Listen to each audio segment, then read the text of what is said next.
My husband thought I didn't understand a word of Japanese, until I heard him call me useless in front of his business partner.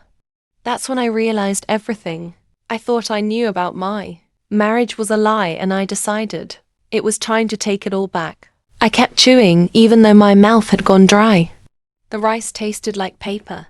The restaurant felt too quiet, like every sound had been turned up just enough to expose me. The scrape of chopsticks, the clink of glasses, Eric's voice so confident, so careless. I studied him the way you look at a stranger on a train. Same face I'd kissed goodbye that morning. Same man who'd once promised I was his partner. But now I saw the truth underneath the tailored suit and practiced charm. To him, I wasn't a wife. I was a liability he'd learned how to manage. The client nodded along, uncomfortable but silent. Eric mistook that silence for approval and leaned into it. "She trusts me completely," he said, smiling.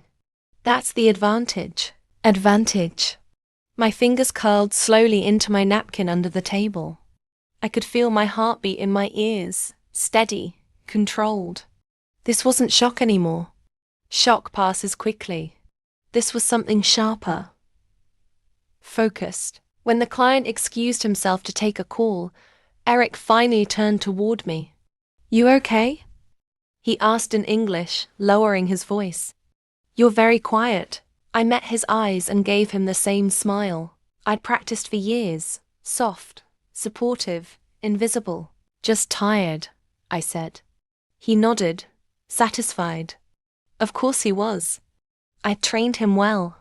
On the drive home, he talked non-stop about the deal, about promotions, about how we were finally going to level up. He didn't notice my silence. He never did. He pulled into the driveway, kissed my forehead and said, "Big changes coming, babe." He went straight to his office.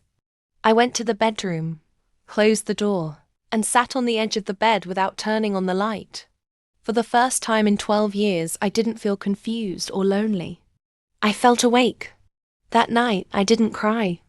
I didn't scream. I didn't confront him. Instead, I opened my laptop and began making a list. Accounts, dates, names, patterns. Eric thought I was simple. What he didn't understand was this. I had just learned his language. And now I was going to learn his game. And I was going to beat him at it. The next morning, Eric left early, energized, humming like a man who believed the world was bending in his favor. The second his car disappeared down the street, I moved. I didn't rush. Panic makes mistakes. Eric's greatest flaw wasn't arrogance, it was predictability. He believed I existed in the background, so he never bothered to hide things from me. He hid them around me. His home office smelled like espresso and cologne. Everything had a place. Labeled folders. Neat stacks. The confidence of a man who'd never been questioned. I started with the filing cabinet. Bank statements. Investment summaries. I photographed everything. Slowly, methodically. Didn't know yet what I was looking for, but I knew patterns would reveal themselves. And they did. Transfers. Small at first, then larger. Always on Fridays. Always to accounts that weren't joint. I felt a familiar twist in my stomach, but I pushed through it. Emotion later. Evidence now. Then I opened his laptop. Eric was careless with passwords. Birthdays. Anniversaries. Things he assumed I'd forgotten. I hadn't. Emails flooded the screen. Work threads. Legal language. Then one subject line made my hands go cold. Once this is finalized, it wasn't work. It was her. Short messages. Strategic. Intimate in the way two people speak when they think they're smarter than everyone else. They talked about timing, about money, about after. And then I saw it. A spreadsheet attached to an email. Asset distribution. His name alone on every line. A note at the bottom read, "She won't contest. She doesn't know." I closed my eyes, and inhaled slowly through my nose. He was wrong. By noon, I had copies of everything saved to a private drive. I forwarded nothing, changed nothing, left no trace.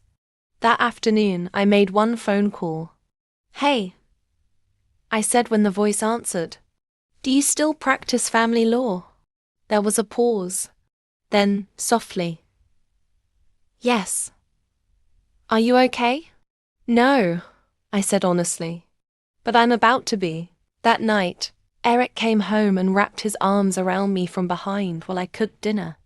"You're quiet lately," he said. "Everything good?" I leaned back into him and smiled.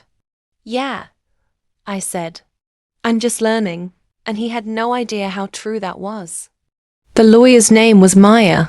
She didn't interrupt once as I laid everything out: the dinner, the language, the accounts, the emails, the quiet months of erosion that had led here. She just listened, occasionally jotting notes, her face calm in a way that made me feel steadier. When I finished, she closed the folder slowly. "He's been planning this for a while," she said.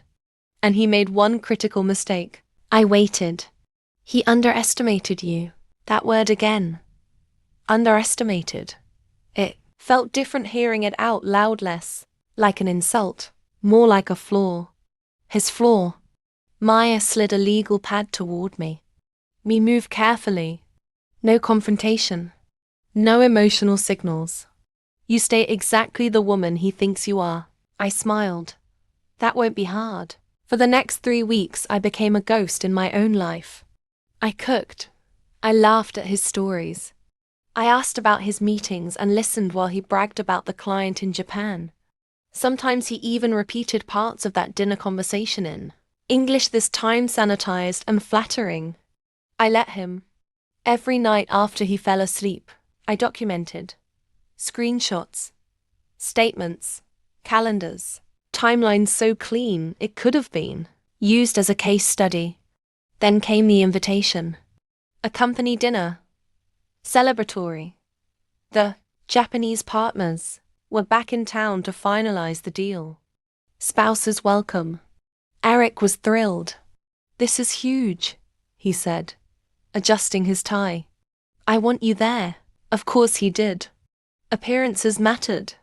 The restaurant was larger this time. Louder, more eyes, more witnesses. I wore a simple black dress and kept my makeup soft, unthreatening. Eric introduced me the same way as before, with a proud hand on my back and a carefully edited version of who I was. Halfway through the evening, one of the executives addressed me directly. In Japanese. "Your pronunciation last time was excellent," he said with a smile. "You understood more than you let on." Eric froze. I met the man's eyes and answered him fluently, calmly, unmistakably. "Thank you," I said. I didn't think it was my place to interrupt. The table went silent. Eric's face drained of color. In that moment, I didn't feel victorious. I felt free. And I knew finally that this was the beginning of the end. The silence at the table stretched too long to be polite. Eric laughed first. Too loudly. Too fast. You speak Japanese?" he stammered, eyes darting between the executives, trying to regain control of the room. I turned toward him slowly. 12 years of marriage taught me exactly how to hold his gaze without flinching. "Yes," I said. "I do." One of the executives cleared his throat. Another glanced at Eric, his expression no longer impressed, curious now. Evaluating. Dinner resumed, but something fundamental had shifted. Eric spoke less. When he did, his confidence wavered. His Japanese, once smooth, stumbled. I answered questions easily, professionally, earning nods of approval he used to command without effort. For the first time, I wasn't his accessory. I was his equal. On the drive home, Eric didn't turn on the radio. "You could have told me," he said finally. I watched the city lights blur past the window. "You never asked." That night, I slept better than I had in years. 2 days later, Maya called. They're moving fast, she said. Your husband's company initiated an internal review. The Japanese partners raised concerns about transparency. I felt a flicker of something sharp and satisfying. Not revenge. Justice. That same afternoon, Eric came home early. He didn't take off his shoes. They put me on leave, he said, voice tight. Just temporary. Someone stirring things up. I folded laundry calmly. That's unfortunate. He stepped closer. Did you say something? I met his eyes. Only the truth. He opened his mouth, closed it. The man who always had words suddenly had none. The next morning he was served. Divorce papers, asset disclosure requests, subpoenas for financial records. He stared at the envelope like it was written in a foreign language. You planned this, he said. I zipped my suitcase. No, I replied. You did. I just understood you. I moved out that day. Over the following weeks, everything unraveled for him. The offshore transfers, the hidden accounts, the emails. Nothing stays secret when it's written down. The settlement was swift, clean. He lost more than money. He lost credibility. As for me, I started over. And for the first time in my life, I didn't shrink to fit the room. I owned it. The divorce finalized on a Tuesday. No courtroom drama. No raised voices. Just signatures sliding across polished wood and a judge who barely looked up before declaring it done. Eric didn't meet my eyes. He looked smaller somehow. Not physically, internally. Like a man whose reflection had finally caught up with him. Outside the courthouse, my phone buzzed. An email, Japanese sender. I recognized the name immediately. The senior executive from the dinner. We would like to speak with you. Professionally. We met a week later. Not in a restaurant this time, but in a quiet conference room overlooking the bay. No performance. No pretending. They asked me about my background, my experience, my language skills. I answered confidently, fully, without minimizing myself. One of them smiled. You hid your abilities very well, he said. I returned the smile. I was never hiding. I was just not invited to speak. They offered me the position that afternoon. Consultant. Cultural liaison. A bridge they hadn't realized they needed. I accepted. Eric tried calling me that night. Then texting. Then emailing. I didn't respond. His company concluded its investigation shortly after. He resigned before termination could make it public. The merger went through without him. The irony wasn't lost on me. Months passed. My life filled with new routines, new colleagues, new confidence. I traveled. I spoke. I negotiated. In rooms where I once would have stayed quiet, I was now heard. One evening, while unpacking in my new apartment, I found the black dress from that second dinner folded at the bottom of a box. I held it for a moment, then placed it gently back. That woman, the quiet one, had done her job. She had listened. She had learned. And when the time was right, she had spoken. People think revenge has to be loud. Sometimes it's just choosing not to be invisible anymore. And that changes everything. A year passed faster than I expected. Not because time healed everything, but because I finally filled it with things that were mine. My calendar was no longer built around someone else's ambitions. It held meetings in 2 languages, flights with purpose, dinners where my opinions were requested instead of tolerated. Sometimes, late at night, I thought about the woman I used to be, the one who smiled to keep peace, the one who swallowed words to avoid conflict. I didn't hate her. She survived. Eric surfaced once more, months later, in the form of a mutual acquaintance's offhand comment. He's struggling, they said. Different job. Smaller role. Says he made mistakes. I nodded politely and changed the subject. I didn't need closure from the person who tried to erase me. The final message came on a rainy Thursday evening. An email. 3 sentences. I'm sorry. I didn't realize what I had. I hope you're well. I read it once. Then I deleted it. Because the truth was I was more than well. I had learned something powerful in that restaurant. Something no promotion or marriage had ever taught me. Silence can be strategy. Knowledge is leverage. And underestimation is a gift if you know how to use it. I still speak Japanese every day. Not to impress. Not to prove anything. But because it reminds me of the moment my life split in two. The woman who was spoken about. And the woman who speaks for herself. If there's one thing I know now, it's this. Never mistake quiet for weakness.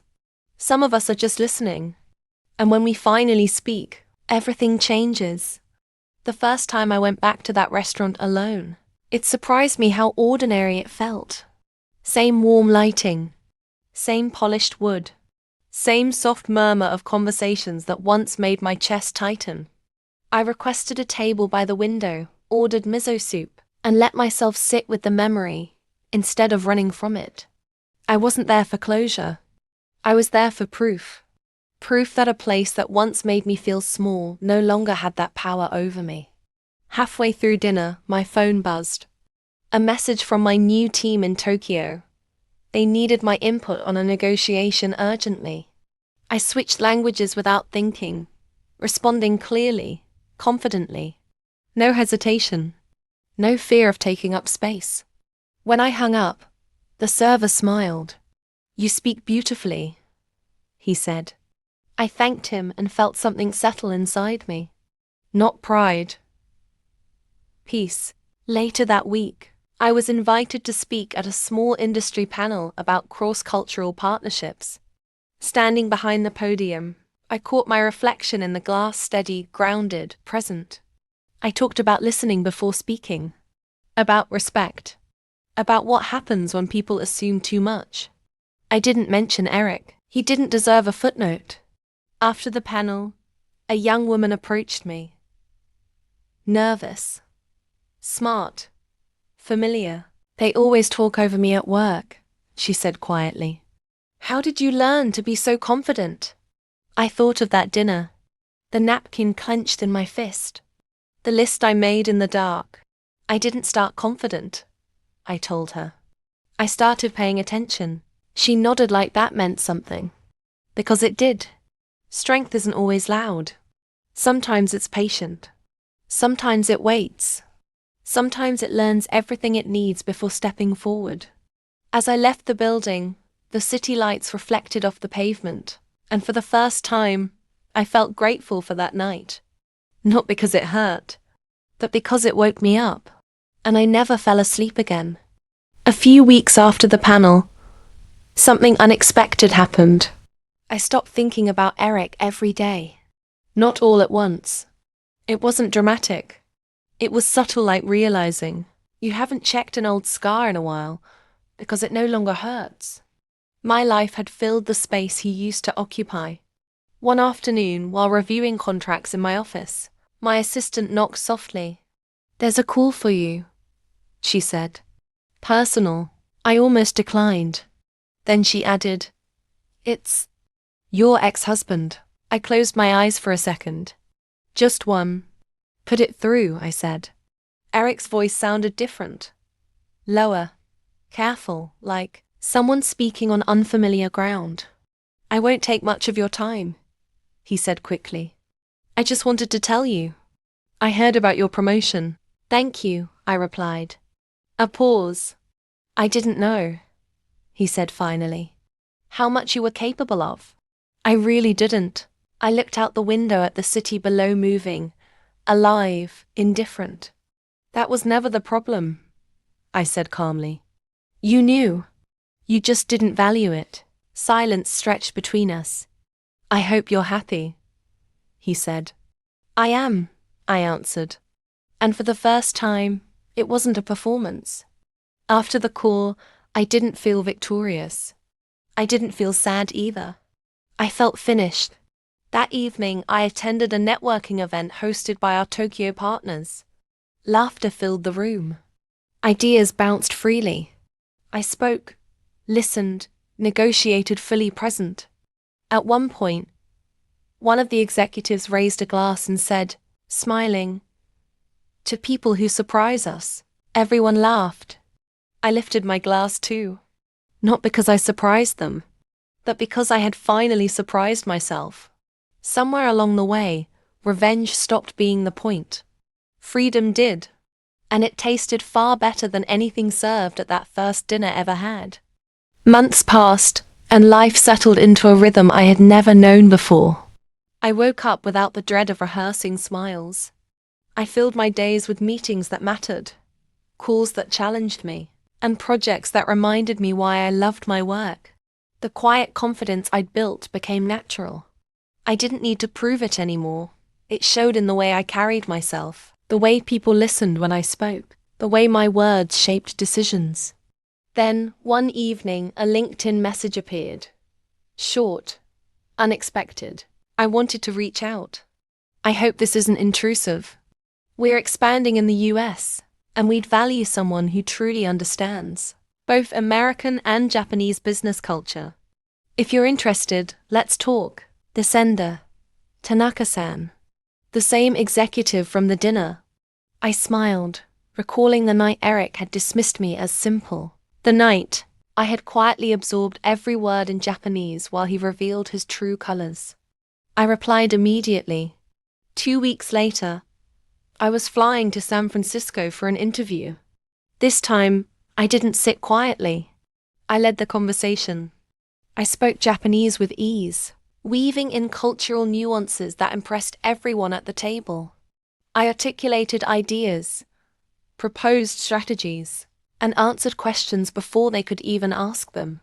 Tanaka-san's eyes lit up with genuine respect and perhaps a little amusement. "You've always been underestimated," he said quietly, in Japanese at the end of the meeting. "But you're exactly the person we need." I accepted the position. Senior Marketing Director. Salary 3 times what I'd been earning before. Leadership responsibilities. International travel. Opportunities that once felt impossible. Back at home, I realized how far I had come. The woman who had sat silently, listening to betrayal in Japanese, was gone. She had been replaced by someone who understood her own value and refused to let anyone diminish it again. Occasionally, Eric's name would surface in a conversation, a news article, or a mutual acquaintance's remark. He had found another job, smaller, quieter, less power, less influence. The accounts he had hidden were discovered, divided legally, and his reputation tarnished. But I never gossiped. I never gloated. That chapter belonged to the past. My focus was forward, on the life I had earned, on the work that made me feel alive, on the freedom that I had fought for, quietly, strategically, relentlessly. Sometimes I think back to that first dinner, the one where he thought I didn't understand a word. I remember the tightening of my chest, the silent fury and the cold clarity that followed. It had been the beginning of everything. And now, every decision I make, every opportunity I take, every challenge I face, I do it fully awake, fully seen, fully myself. Because for the first time in my life, I was no one's shadow. I was unshakable. By the time the divorce was finalized, the life I had imagined in secret, the one where I wasn't invisible, the one where my skills and ambitions mattered, was no longer a fantasy. It was real. I walked out of that courthouse with my head held high, holding half of everything he had tried to hide, and carrying with me the satisfaction of knowing justice had been quietly, perfectly served. Eric tried reaching me immediately afterward. Each one ignored, catalogued only as evidence for my lawyer, just in case. His messages shifted from confusion to anger to desperation, but I had moved beyond needing his approval, beyond needing him to recognize my worth. I threw myself into my work with Tanaka-san's company. Projects that would have terrified me before now excited me. Meetings that once seemed intimidating were opportunities to shine. My colleagues noticed the change immediately, not just in my confidence, but in my decisiveness, my insight, and my fluency in navigating both cultures with ease. I became indispensable, not because I proved something to Eric, but because I had finally claimed my own voice. Occasionally, I remembered that first dinner at Hishiri. I replayed it in my mind, the words Eric had said in Japanese, the dismissive tone, the casual betrayal. But now, instead of a pang of hurt, I felt a quiet, powerful satisfaction. That dinner had been my awakening. It had been the moment I realized I didn't have to accept the role he had cast me in, that I could build a life on my own terms, even from the shadows he assumed I lived in. Within months, Tanaka-san offered me a permanent position, senior marketing director with the freedom to design campaigns, lead teams, and implement strategies I believed in. I accepted without hesitation. The salary was triple my previous earnings, but the real reward was the autonomy, the respect, and the life I had fought to reclaim. Eric's career stumbled after the company's internal investigation concluded. His offshore accounts and hidden transfers came to light. He was forced to resign and rebuild from a lower position, his reputation tarnished. 2 years later, I found myself mentoring young professionals who felt underestimated, dismissed, or overlooked. I shared my story selectively, emphasizing patience, strategy, and the power of learning before acting. Every time someone hesitated, thinking they were too small to change their situation, I reminded them, knowledge and timing are weapons. Now, decades later, I still speak Japanese daily. Not for work, not for anyone else, but because it reminds me of the woman I once hid inside, myself and the woman who refused to be invisible ever again. That language, once a secret escape, became my sword and shield. The best revenge, I realized, isn't loud. It isn't dramatic. It's quiet, precise, and inevitable. It's becoming unstoppable in your own life. And nothing feels sweeter than watching the world recognize what you always knew about yourself. Years passed, and with them came a life I never thought I'd truly have. My mornings were filled with strategy meetings, my afternoons with mentoring calls, and my evenings with dinners where I chose the company and conversation. For the first time, my calendar reflected my ambitions, not Eric's ego or expectations. Every now and then, I'd think back to that restaurant, the one where I sat quietly, listening while my husband belittled me in Japanese, oblivious to the fact that I understood every word. I remembered the cold knot in my stomach, the shock, the betrayal. But I also remembered the clarity that came afterward, the determination that had replaced anger, the knowledge that I could and would act when the time was right. Eric faded from my daily life quickly. His calls stopped. His emails went unanswered. His existence became background noise, a reminder of what happens when you underestimate someone who has been quietly preparing. His career never fully recovered. Smaller roles, lower pay, constant adjustments. Meanwhile, I built bridges between teams, countries, and cultures. I built my confidence, my wealth, and my independence. Sometimes the world would remind me of him. A mutual acquaintance mentioning his new job, an industry newsletter noting a merger he'd missed out on. I felt no thrill in these mentions.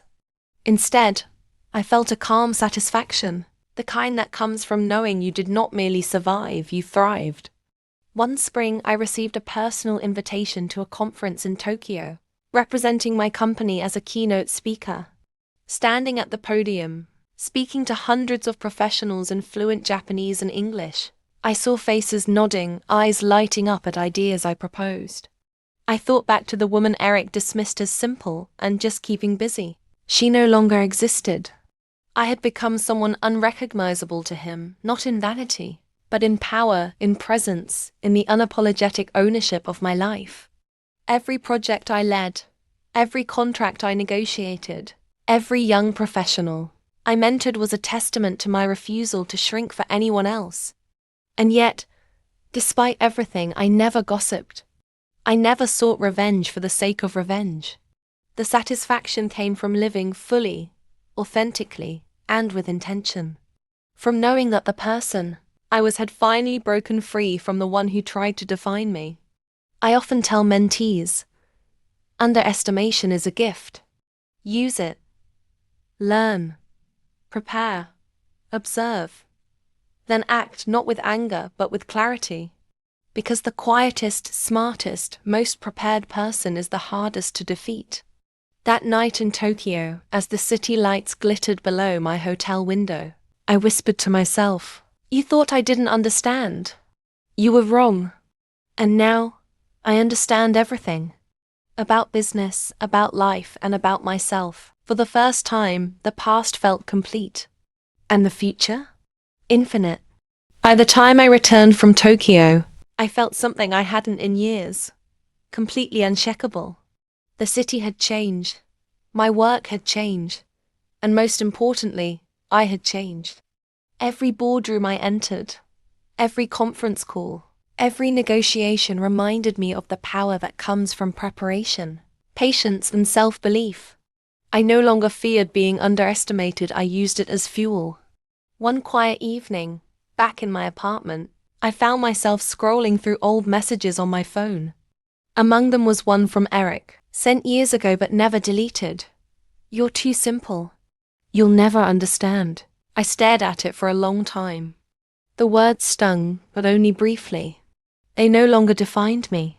I realized that his ignorance of my abilities, his dismissal, had been the catalyst for everything I had achieved.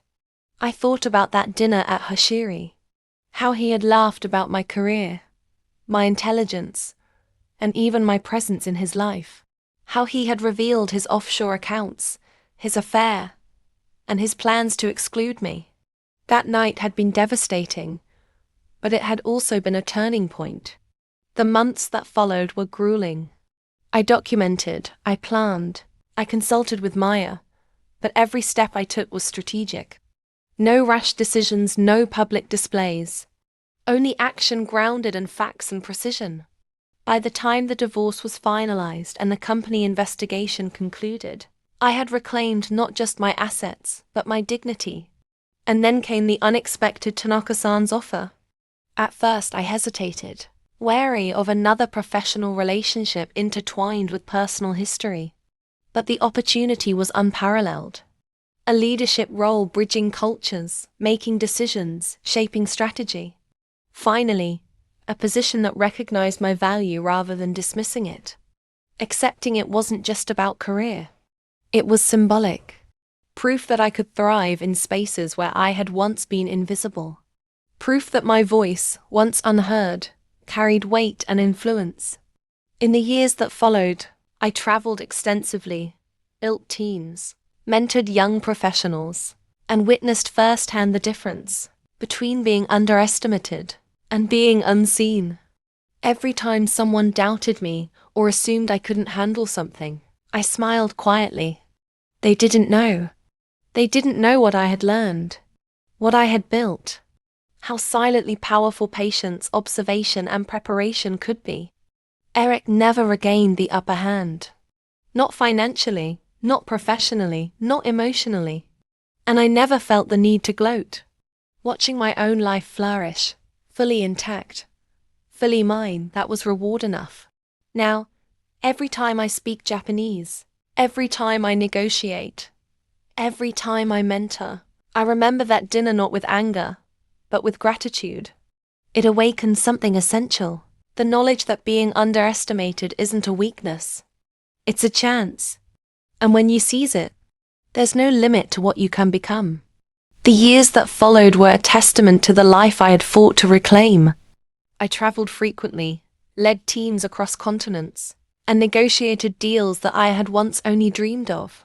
Every time I spoke Japanese, every time I led a presentation, every time someone deferred to my judgment, I felt the quiet satisfaction of someone who had not only survived, but thrived. Eric faded completely from my life. His attempts to reach out, emails, calls, even messages through mutual acquaintances went unanswered. The divorce and the company investigation had ended any influence he might have had over me. He rebuilt his career at a smaller scale, while I was building a legacy. And I realized that I didn't need him to acknowledge my worth. I had already proven it to myself. One evening, standing on my balcony overlooking the city, I reflected on how that dinner had changed everything. What had once felt like a humiliation, he dismissing me in Japanese, revealing his betrayals and planning a future without me, had become my catalyst. It pushed me to reclaim my voice, my agency, and my life. The woman I had been, the quiet, compliant one, was gone. The woman who listened, learned, and waited for the right moment had taken her place. I still speak Japanese daily, though now it's for pleasure, for growth, and sometimes for mentoring young professionals who feel underestimated in their workplaces. I never married again, but I never felt lonely. Freedom, confidence, and self-respect became my companions. I dated occasionally, but nothing ever came close to the importance of the independence I had earned. Sometimes I think about that first dinner, the nervous excitement, the betrayal, the anger, and the cold clarity that followed. If I hadn't been fluent in Japanese, if I hadn't paid attention, if I hadn't used the knowledge as leverage, my life might have remained small, defined by someone else's perception of me. But I did. I listened. I learned. And I acted.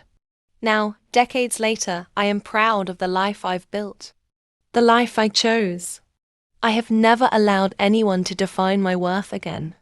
The lesson remains clear.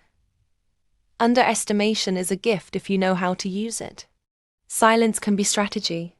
Knowledge is power. And when the time is right, patience can lead to triumph. That night at Hashiri was the worst night of my life and also the best.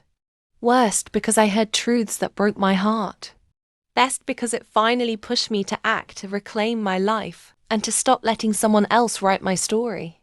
To anyone who feels invisible, dismissed, or underestimated, pay attention to the quiet moments. Gather your strength, and never let anyone limit the life you deserve. Because when you finally step forward, fully prepared, no one, not even the people who tried to erase you, can stop you. I am Sarah, and I am no longer anyone's shadow. I am my own story,